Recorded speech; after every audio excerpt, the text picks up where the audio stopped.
Hey guys, welcome to the Diamond District. I was reminiscing about a lot of my past behaviors, and I didn't realize how much shame that I used to carry on a day-to-day basis, just like in my heart, on my shoulders. And I never even thought about how this would come across. Shame is one of those things where it's not just some type of internal feeling, like it will quite literally ooze out of you. It will make you, it will guide your decision making. It will literally control and guide everything that you do. Shame. Shame is one of those things where it seeps into who you really are, if you allow it to. You see, the average person, they live in a bubble of comfort and fear. On the outside of that comfort is all the things that they don't want to deal with, all the things they don't want to acknowledge, all the things that they don't want to have to worry about, just literally the real world. Inside of that bubble is just comfort and escapism. So all the things that just make them feel good. You see, weakness at the end of the day is running away from the difficult things in life and only seeking out the things that make you feel good. And the things that make you feel good, when you start eliminating them, you start to see it really trickle down into so many different things. And this is why the average person is not disciplined, because we have tailored our lives to just feeling good. We've tailored our lives to be this one long, enjoyable experience, when reality is not like that. Real life is not like that. You cannot be in a good state all the time. Your state will be challenged, and you can help maintain a positive state. But as far as your actual experience, life is a roller coaster, peaks and valleys. But these people, the average person, they create these bubbles of comfort and escapism to try to avoid all of that entirely. And this is why they don't grow. This is why they don't change. This is why they'll either purposely stay ignorant, or they know what they need to do, but they say, that's not for me. And the reason I bring up shame is that there's this other experience of truly, truly knowing everything that you need to do. Truly being aware, like you are awake. You know all the steps, you've done all the research, and all you've done is nothing. And because of all of that, you have this sense of shame that seeps into you, like shame will become your aura if you allow it. But on the flip side, this is why being consistent, being disciplined, keeping your word, doing the most important things when no one is looking or when nobody expects is so important, because that seeps into you too. You see, all of the things that you go through in life, they make up what's called an aura. Your aura is the accumulation of your magnetic energy, which is birthed from every single decision you have made in life. All of your internal thoughts, desires, your commitments, your broken promises, all of those things make up this energetic field that's really called an aura. But the average person has no aura. They don't have an aura because they don't have anything going on, really. All they're doing is just trying to maintain this level of comfort and escapism for as long as they can until they die. The average person is not disciplined. The average person is not consistent. The average person just does what they want, not what they have to. And the funniest thing about it is that even that's actually incorrect, because the average person can't just do what they want. They have to clock in. They live under the guidance and leadership of other people. They live under other people's philosophies.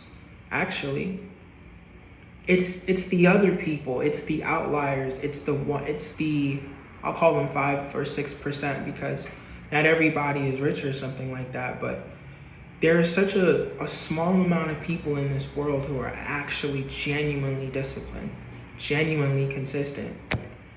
There is a small amount of people in this world who, no matter what, they're always going to keep their word. They're always going to show up. And those people, when you look at the way that they live their lives and the kind of life that they experience, it's drastically different.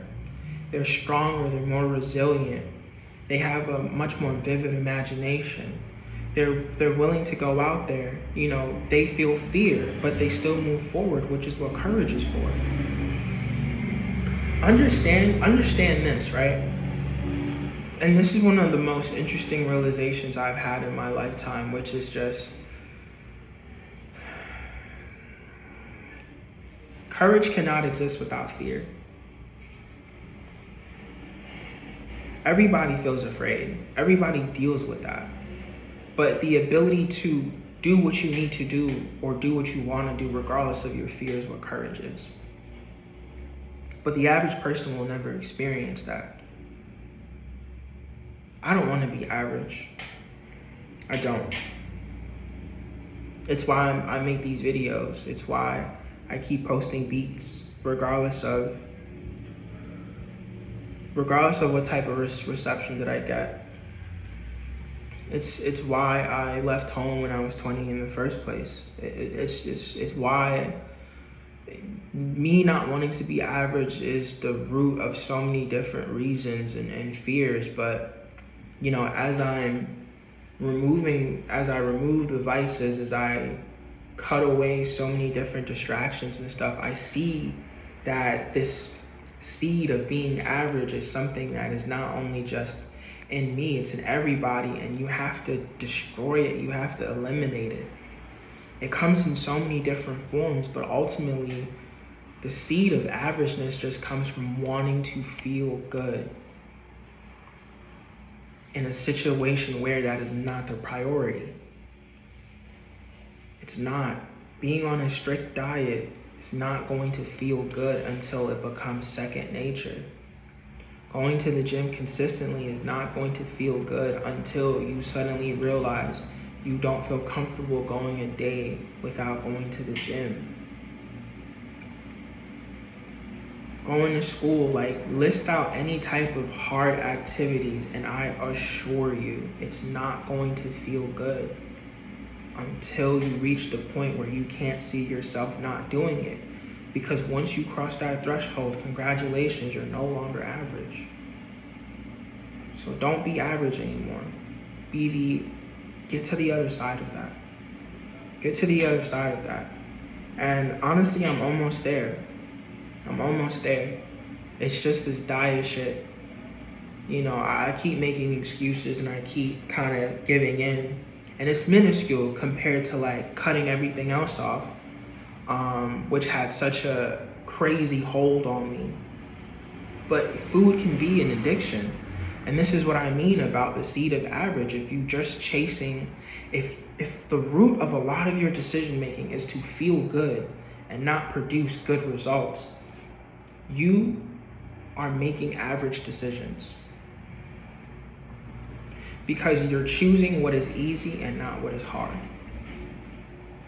And I know that because I have been making that decision when it comes to food.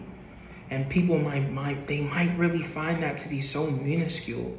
But it wasn't until I really took the time to look at this and say, this is a very, very weird thing. I would constantly hear people say the hardest thing that you can do in your life is control what you eat.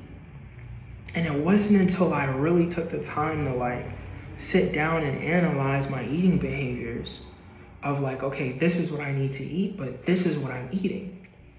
It's I feel a certain way, and because I have no other way to make myself feel good, now I suddenly just want candy. Now I suddenly want, and I'm just okay, my weakness of escapism and all these other things has taken a final form, which is just food. And it might end up manifesting in another way, but it's you have to keep chasing that demon of comfort over and over again until that is just gone from you. Don't seek comfort.